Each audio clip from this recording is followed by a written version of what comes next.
Most of us, we're probably pretty good at knowing the difference.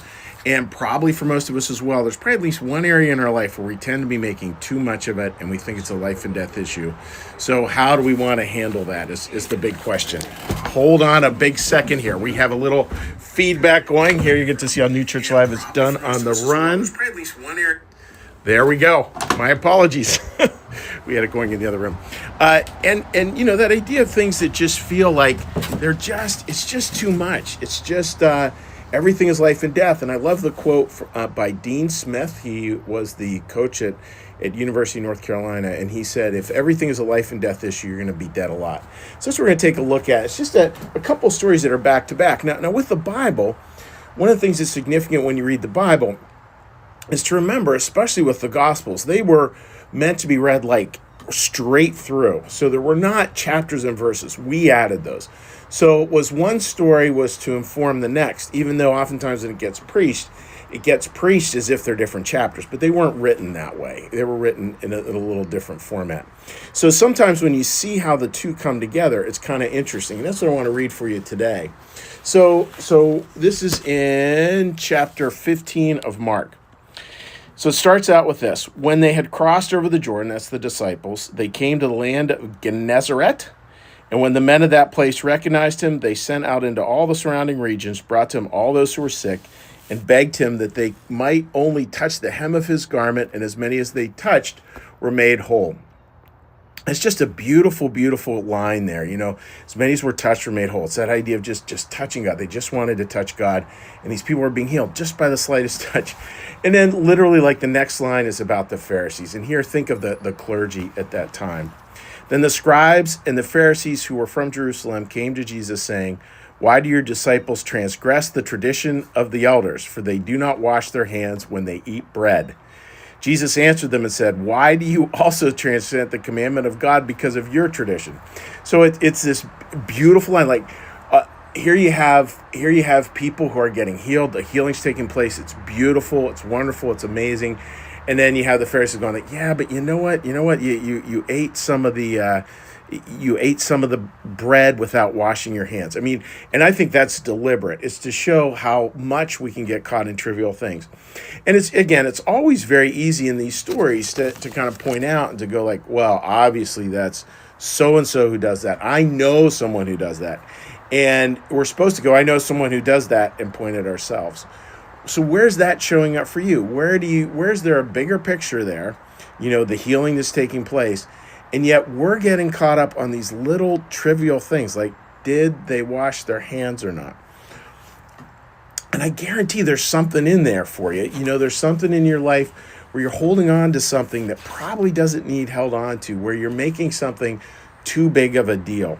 Now, that doesn't mean that we can't express our opinion over it. I mean, the one I was thinking of today is like table manners with teenagers. Like, you want to teach them table manners because that's going to be important. When you go on their first date, you want them to feel their date to feel good, and, you know, all kinds of good things. But it's not the hill to die on at all. Not the hill to die on at all. And yet we can make that the hill to die on. And it's about kind of keeping first things recognizably first. Now, when we say first things recognizably first, it means that there are first things. There are those things that are the most important. And it also means that there are second things that are important, but they're not as important. They're not as critical. And that's especially true of religion. Like with religion, we can get caught up into very small, little, trivial traditions, and we can think that is the very essence of this church, or the very essence of this organization, or the very essence of this. And all it is a small external thing. And I think Jesus is being really clear here. That's not the way he sees it. You know, it's the healing that's important, not the ritual that's important. Doesn't mean we don't pay attention to ritual. Doesn't mean ritual is not beautiful. And because ritual, here I'm talking about Joseph Campbell here, very famously talked about how it pulls us out of ourselves. And there's something so beautiful with that. So, you know, like communion pulls us out of ourselves. Lots of beautiful things there. And we want to be careful at the same time. We want to keep it all in perspective. So for today, friends, that's kind of the way to hold it, is to just hold it lightly. Just hold it with a little bit of grace. Just hold it with a little bit of breath. And And think through, is there anything in your life where you're making something too big of a deal and it's just not? If you're super courageous, I'm not this brave, but if you're super courageous and you have a significant other, ask them, is there anything where you feel like I'm going to the mat on it and it just doesn't matter all that much? And just practice just letting it go. Just practice just letting it go. Saying your piece, knowing they probably know how you feel about that particular thing, and just let it go, because we don't want to make everything a life and death issue. All right, dear friends, I hope that makes sense. And what we're going to do now is we're going to shift gears, as we always do here at New Church Live. When we shift gears, what we do is we do a little prayer, a little meditation, a little blessing. And and then we will not be saying hi to people on Facebook, but you can leave a comment, and I will get to those comments in short order. All right, dear friends. So with that, let's get a little breath.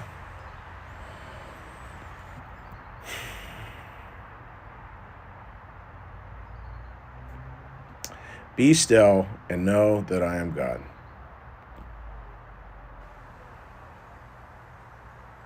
Be still and know that I am.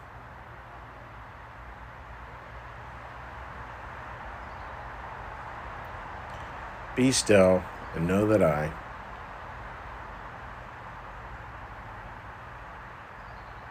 Be still and know that. Be still and know. Be still and. Be still. Be.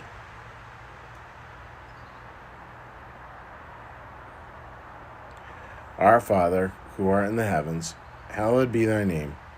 Thy kingdom come, thy will be done, as in heaven, so upon the earth. Give us this day our daily bread, and forgive us our debts, as we also forgive our debtors.